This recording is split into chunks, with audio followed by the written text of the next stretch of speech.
Israel and Hamas have agreed to a ceasefire following 11 days of conflict in the Gaza Strip. A statement from Prime Minister Benjamin Netanyahu's office says his security cabinet approved a proposal mediated by Egypt on Thursday. The move comes after Netanyahu faced intense pressure from the U.S. and other countries to agree to end the fighting. Israel and Hamas have been launching rockets and airstrikes against each other for nearly 2 weeks. In Gaza, buildings and residential homes were left destroyed. More than 200 Palestinians and more than 12 Israelis have been killed in the conflict, including some 65 Palestinian children.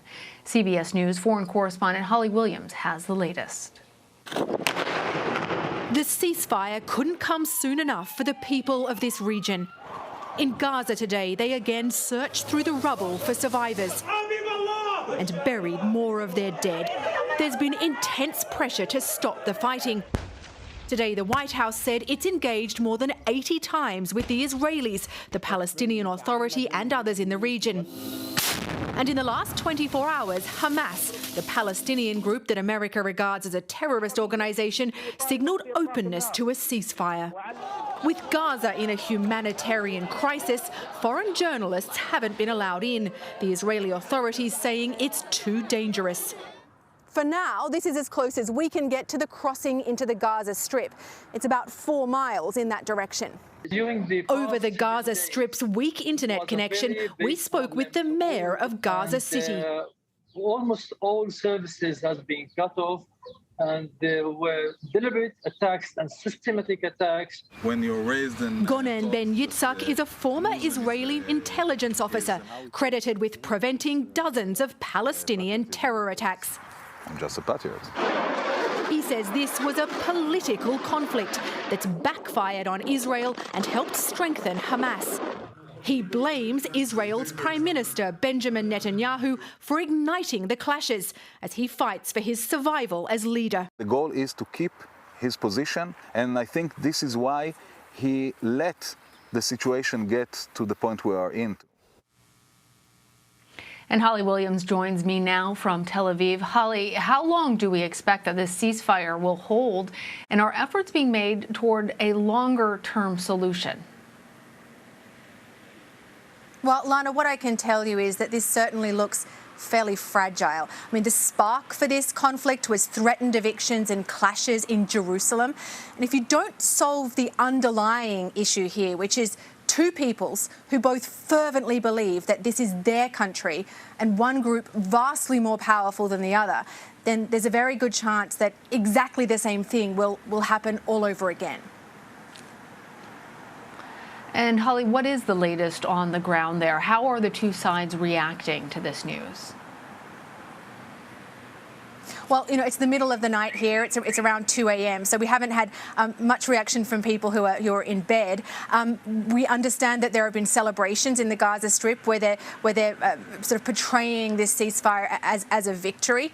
What I can say is that nobody in their right mind wants to live in a conflict zone, and this conflict has caused pain, anxiety, death, and destruction on both sides. But it's also important to point out that this is a very unequal conflict, both militarily and economically.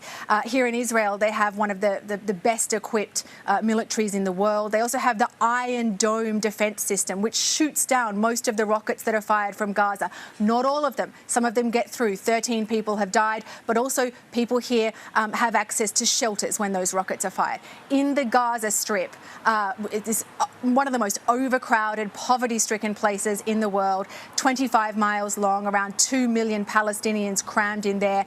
It is a very different story. Israel says that it's targeting militants with its airstrikes, but according to Palestinian officials, more than 230 people have been killed by those strikes, including at least 65 children. Yeah. All right, Holly, thank you. I want to bring in now Stephen Zunes. He is a professor of, politics professor at the University of San Francisco. Stephen, thanks for being here. Please start off by just breaking down the conditions of this ceasefire between Israel and Hamas for us. It's not clear just yet. They called it an unconditional ceasefire. Hamas is claiming that perhaps Israel agreed to back off in its planned evictions of hundreds of Palestinian families in occupied East Jerusalem and curb the repression around the Islamic holy sites there. There are some indications that perhaps Egypt will play a more active role in preventing provocative actions by Hamas and even more extremist Islamic Jihad. But these are just unconfirmed reports at this point. The official line is that the ceasefire agreement had no conditions on it. Mm-hmm. And I do want to ask you more about Egypt's role in a little bit, but first, sticking with the subject of this truce, it doesn't immediately take effect. It's expected to begin early Friday morning. Explain to us why it isn't immediate. That's not obvious to me, actually. It may be because Israel had some military operations that were ongoing. Perhaps they insisted on continuing to target some specific sites. There's some question to that. I mean, about that. Some analysts believe that most of the strategic targets, at least the ones that were realistically reachable, had long been destroyed, and the ongoing actions that would have very little strategic benefit. But it's also just perhaps the best that Biden could do, given that he's been pressing for some days now for a ceasefire to take effect as soon as possible. And Stephen, it sounds like this agreement doesn't actually tackle really the underlying issues between Israel and Hamas. If that's the case, how confident are you that this ceasefire will hold? I think it'll probably hold in the short term, but in the longer term, we could see this happening again, just like we did in 2009, just like we did in 2014. I mean, Gaza is still under siege with only minimal amounts of basic items getting in. The enormous destruction we've seen of the civilian infrastructure over the past few days has made the humanitarian crisis even worse. But more critically, let's remember that Hamas launched these initial attacks in response to activities of the Israeli government in occupied East Jerusalem that were particularly sensitive because of Ramadan, because of the Muslim holy places, and because of the expulsion of these Palestinian families that have lived there for many generations. In many ways, just sort of reinforce the Palestinians' view of being displaced over the years.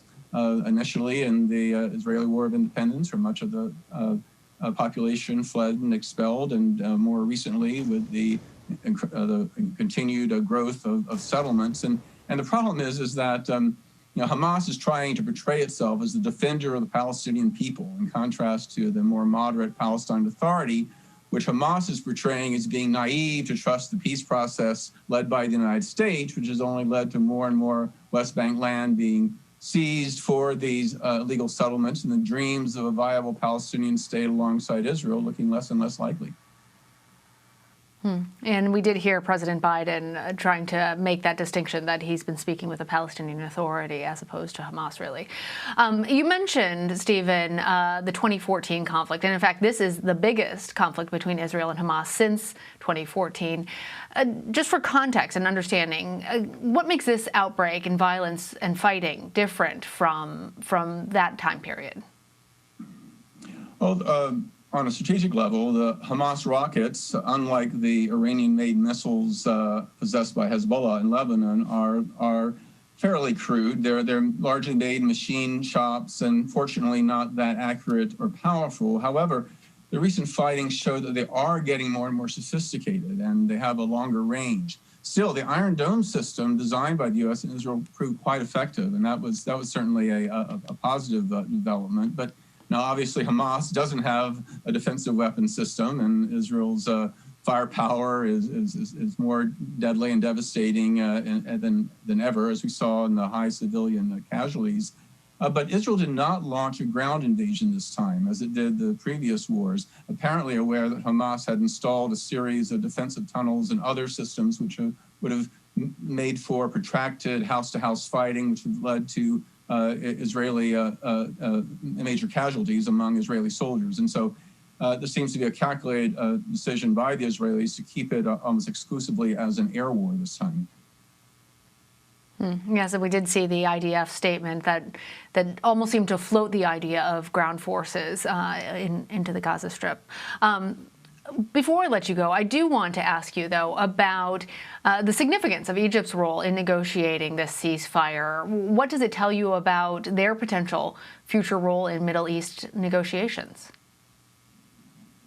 Well, Egypt no longer has any border issues or other direct conflicts with Israel. They have they have normalized relations, but Egypt ruled the Gaza Strip as a temporary administrative authority. It was never sovereign Egyptian territory between 1948 and 1967. Hamas, interestingly, originally grew out of the Egyptian Muslim Brotherhood. And of course, the Sisi regime is very hostile to the Muslim Brotherhood, and so they don't like Hamas. They see this kind of violence very close to their border as a real threat. So they have a strong interest in trying to keep a lid on things. At the same time, Hamas has been quite willing to do things on their own. They don't have a major foreign backer. They are.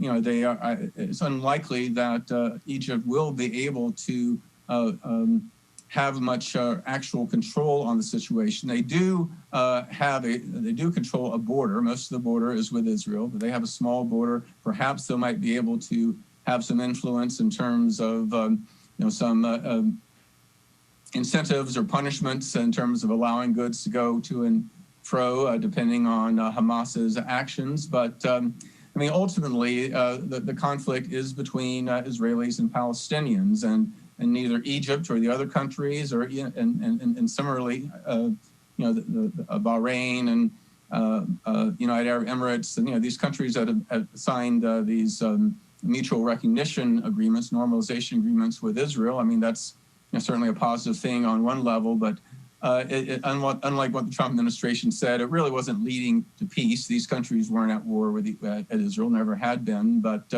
it doesn't really address the underlying issue, and that is the Palestinians. So will they be able to have a viable state of their own?